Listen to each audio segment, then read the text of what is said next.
Ndaba wokutano. Bingo Madam.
KAZO tuli basanyufu nnyo abaana baffe bakoze bulungi nnyo tufunye first grades 13 second grades 5 abasomesa baffe mbeebaza nnyo mwebala omulimu ogw'amaanyi gukoledde abaana baffe abaana basomye bulungi nnyo olw'ensomesa ennungi gye mubawadde nammwe abazadde bannange mwebale kolaganira wamu naffe abaana bakoze bulungi nnyo tuli basanyufu abasomesa abasanyufu director waffe weebale nnyo omulimu omulungi gw'otukoledde. Nze Mr. Batuchayo Julius, nkolanga deputy academic RIDGEWAY primary schools KAZO campus. Ndi musanyufu omwaka guno nti twatuuzizza abaana 35 abaana 30 ne bafuna first grade abafiiseewo abataano ne bafuna second grade kyokka nga n'abo abataano abanaku bo balina 13. Tusalidde ntiwaabo nti balemereddwa okuhitinga first grade naye ate tuli basanyufu altogether nti abaana bonna bakoze bulungi. We hope for the best to come next. Tusuubira ebisingawo obulungi omwaka guno gwe tutandika kati. Amasomo gonna gakoze bulungi generally era njagala okuyozaayoza abasomesa wamu n'abaana abakoze ebibuuzo. Tubaagaliza obuwanguzi mu secondary gye bagenda. Nze Teacher Samuel Mayanja B7 ebibuuzo ebyakafuluma mbadde nsomesa science era abaana babe bayise bulungi. Twafunye eddiwalo za 20.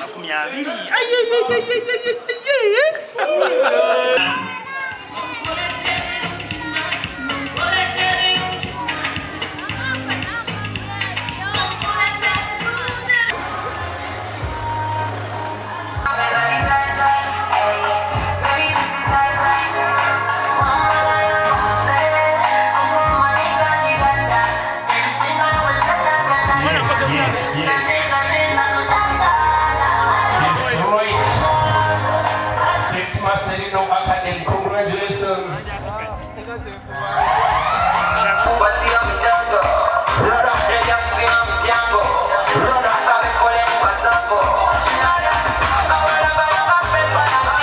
We really like congratulate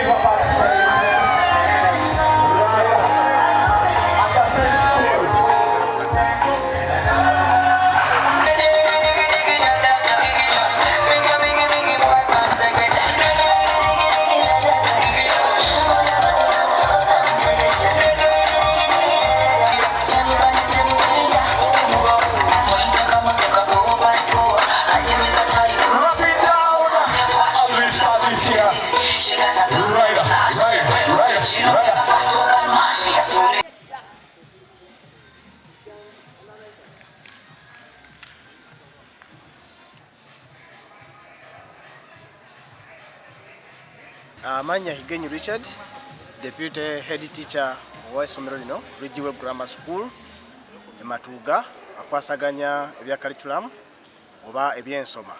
Twebaza Katonda olw'okukola bulungi mu bibuuzo bino eby'omwaka oguwedde. Twatuuza abaana 65, abaana 60 bafunye first grades era abasigadde bonna ne babeera mu second grade abataano. Tulina 4s. Twebaza Katonda ku lw'ekyo. Twagala okwebaza director, principal waffe, administration yonna, staff, abantu bonna n'abazadde baffe abalungi abatubeereddewo ku lw'abaana bano. Abaana bano tuze tubazimba era kizze tukiraba nti bajja kukola bulungi. Twebaza abasomesa abalowa abajjeyo abaana bano okubeera n'obusobozi okusobola okukola results ezifaana obulungi bwe ziti. Era tusaba abazadde baffe n'abatulaba bonna batwongere abayizi tugunjule kuba ndabira ddala nga future y'abaana eri wano. Tusuubiza abazadde n'abatulaba bonna okubaweereza obulungi okukirako mwe tubadde tuweereza. Tubadde tuweereza bulungi weewaawo naye tusaba okwongeramu era twongeremu ddala tulabire ddala nga omutindo gwaffe gweyongeramu era nga bafuna kituufu kye baagala. Neyanza ssebo neyanzeege. Name is Esanyu, the head teacher in charge of administration, RIDGEWAY Green Campus. I would like to appreciate and congratulate the pupils of 2023 upon the best performance. We got 4s, we got very many first grades, and to you dear parents, thank you for supporting RIDGEWAY. We love you so much, and we promise that we shall keep doing the best so as to lift the standards of RIDGEWAY and the standards of our children. We love you so much. Thank you for being our good customers. To our teachers of P7, we appreciate. We have endless appreciations and we shall always support you in whatever you need. Congratulations. Laba, nze musomesa wa science ku RIDGEWAY Grammar School MATUGGA campus oba gye tuyita Green Campus. Abaana baffe n'omwaka guno bakoze bulungi nnyo ngera bwe bakolanga bulijjo. Tubadde n'abaana 7 funye D1s mu science yekka D1s 9. Abasigadde bonna bafunye D2s. Aba credit 3 babadde baana 2 bokka. Bannange bazadde mwe bale tuwagira, abazadde mwe bale nnyo okutwesigana abaana bammwe. Wabula buno obuwanguzi bwe tutuuseeko olunaku olwaleero tebuzze lwaleero, wabula omusingi tugusimire no wansi. Abasomesa baffe abakutte abaana abo okuva mu nursery babadde basomesa balungi kubanga twekennenya nnyo abasomesa abaana baffe. Bannange abazadde mwe bale okutwesiga. Abaana baffe bakoze bulungi nnyo, abaana bakoze obuna era abaana bannange batusanyusiza nnyo. Bannange abaana namwe mwebale butatulekerera. Abaana baffe banne mubadde musingi munene nnyo eri performance yammwe. Abazadde sisobola kulekayo kwongera beebaza kye mukoze bannange kitusindika waggulu nnyo. Mwebale nnyo obuwagizi bwammwe abazadde baffe. Mwebale nnyo, mwebalire ddala, temujjanga okwo.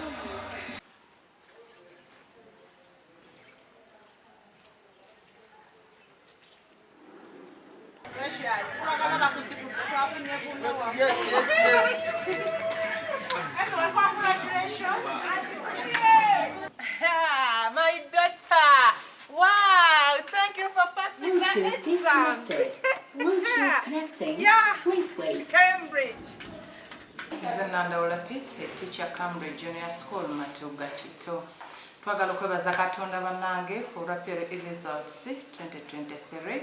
Abaana baffe bakoze bulungi nnyo first and second grades. Nebaza director w'essomero olwa effort gy'ateekamu okulaba nga abaana baffe bakola bulungi. Twebaza nnyo abasomesa bonna bannange abafubye abawagize tirelessly okulaba nga abaana baffe bafuna kye bafunye olwaleero. Abayizi sibeerabidde awamu n'abazadde abatuwa support ne batukiririzaamu ne batutrustinga n'abaana baabwe.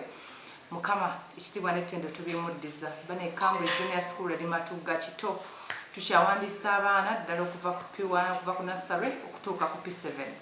Ekikulu kyabina nti omwana byonna ebyetaagisa abisanga ku ssomero. Omuzadde oleeta bless fees, ebisigadde byonna essomero birimuwa. Nja kubeera musanyufu nnyo bannaye nga abazadde mweyongedde otwegattako n'omulundi guno ate era tubasuubiza okwongeramu ennyo amaanyi n'omwaka ogujja tubenga tubawa ekisinga kateera okuba ekirungi.